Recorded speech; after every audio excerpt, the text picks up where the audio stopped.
wabarakatuh. Kembali dengan saya si pengembala. Kali ini suaranya dikeraskan karena berada di sungai. Habis mandiin kambingnya sudah seger-seger. Masih dalam pembahasan seputar ilmu fikih di bidang sholat. Apa saja yang dapat membatalkan selain yang sudah dibahas-bahas sebelumnya, yaitu selanjutnya yang dapat membatalkan sholat adalah menambah rukun. Ya, menambah rukun. Apa itu? Contohnya, misalkan dalam satu rakaat itu terdiri dari 2 sujud.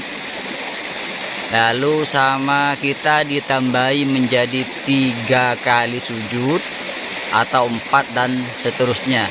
Ini menambah rukun namanya. Atau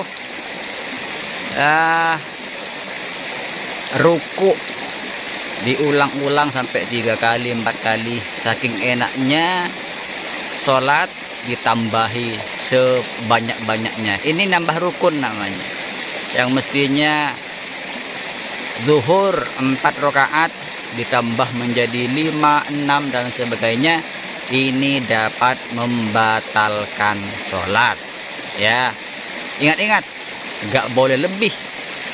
Walaupun kita sebagai hamba yang tekun beribadah, zuhur tetap 4 rakaat, jangan ditambah 5, 6 dan sebagainya.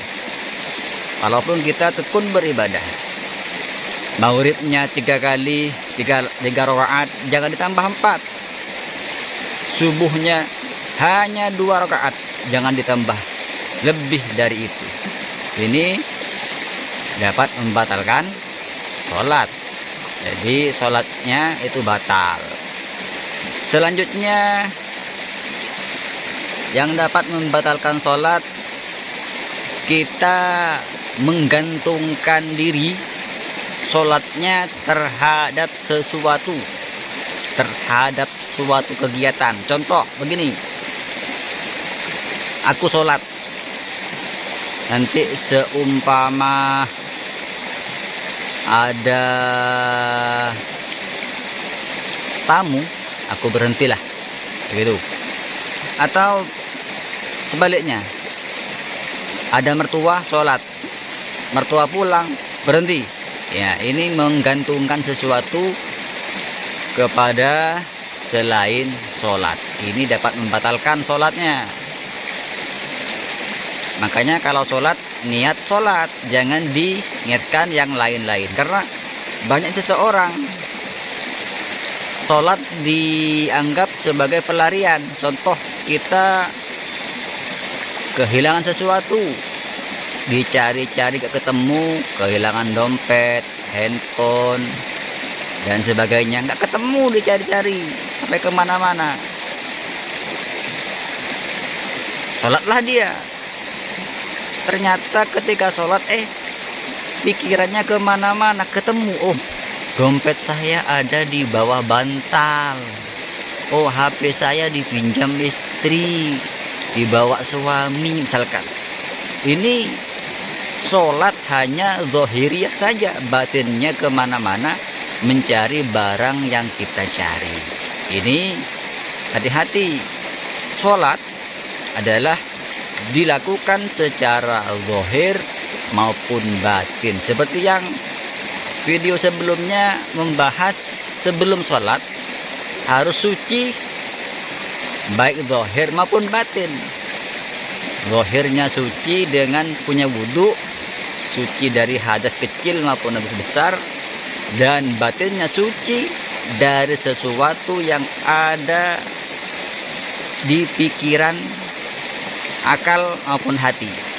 Contoh, ingin dipuji seseorang, ingin kelihatan tekun beribadah, ini penyakit hati, harus dihindarkan. Jadi sholat harus sama-sama dilakukan, zahir maupun batin. Karena apa? Qad aflahal mu'minun alladzina hum fi sholatihim khashi'un. Sungguh beruntunglah seorang mukmin yang sholatnya khusyuk. Kalau seperti yang contoh tadi, zahiriyah sholat tapi batinnya mencari barang yang kita cari gak ketemu, barang yang hilang, itu berarti nggak khusyuk, batinnya kemana-mana. Jadi kalau kebalikan orang yang nggak beruntung, berarti kita termasuk orang yang celaka karena sholatnya nggak sah, karena sholatnya nggak sholat secara zahir maupun batin.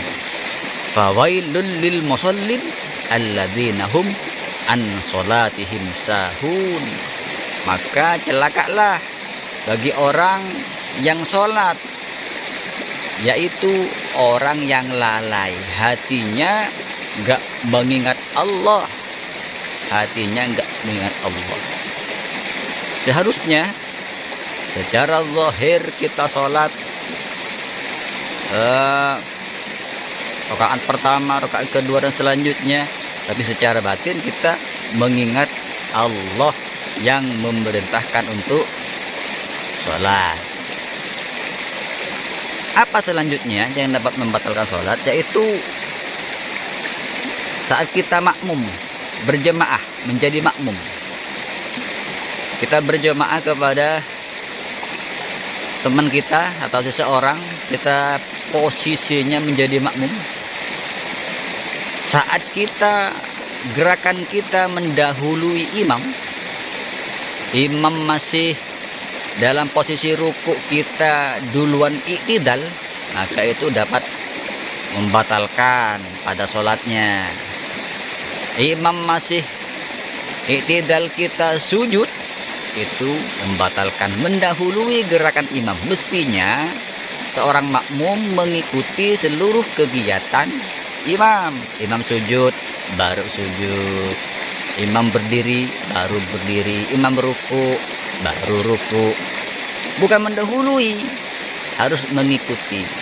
Atau justru sebaliknya, kita mengikuti imam tapi tertinggal. Imam sujud, kita baru ruku. Ini melewati batas. Mengikuti imam tapi melewati batas karena tertinggal satu rukun i'tidal. Nah, ini juga membatalkan.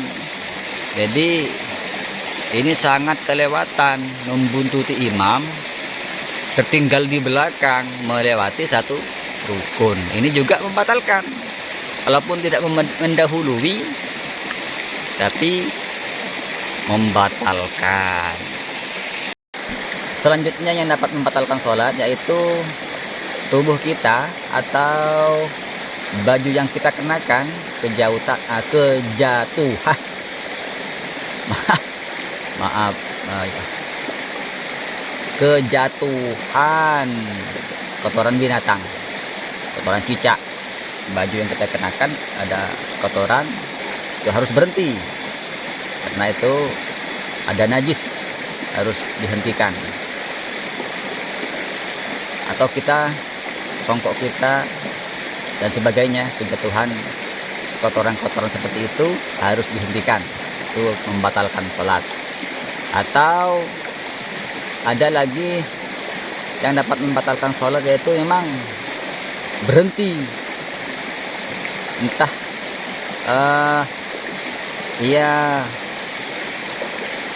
dalam posisi tidak aman, misalkan sholat di masjid, ada barang bawaan di kendaraan kita yang berharga, namun dalam posisi tidak aman, takut dicuri orang, kita berhenti mengamankan barang bawaan dulu, itu juga batal sholatnya. Saya kira cukup dulu. Ini mendung, takut hujan. Ini yang mandikan kambingnya juga buru-buru barusan, takut banjir karena di sini rawan banjir. Tapi sebelum itu saya mau berendam dulu di sana, mandi, jebur-jebur. Saya cukupkan. Wassalamualaikum warahmatullahi wabarakatuh. Go.